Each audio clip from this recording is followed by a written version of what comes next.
السلام علیکم، میں ہوں ماہنور عمران اور آپ دیکھ رہے ہیں K22 نیوز۔ آئیے پیرس سے خبر شامل کرتے ہیں۔ پیرس کی معروف کاروباری و سماجی شخصیات مشتاق خان جدون اور مبارک خان جدون کی والدہ کی ایصال ثواب کی محفل کا اہتمام ولیو لابیل مسجد قباء میں کیا گیا۔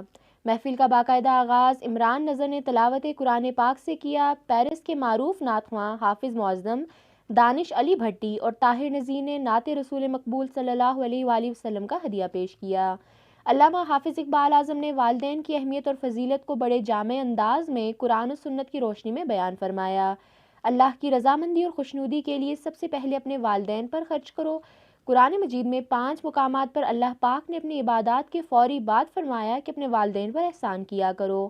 محفل میں پاکستان کی مذہبی، سیاسی، سماجی اور کاروباری شخصیات نے کثیر تعداد میں شرکت کی۔ مشتاق خان جدون اور مبارک خان جدون نے آنے والے تمام معزز مہمانوں کا شکریہ ادا کیا۔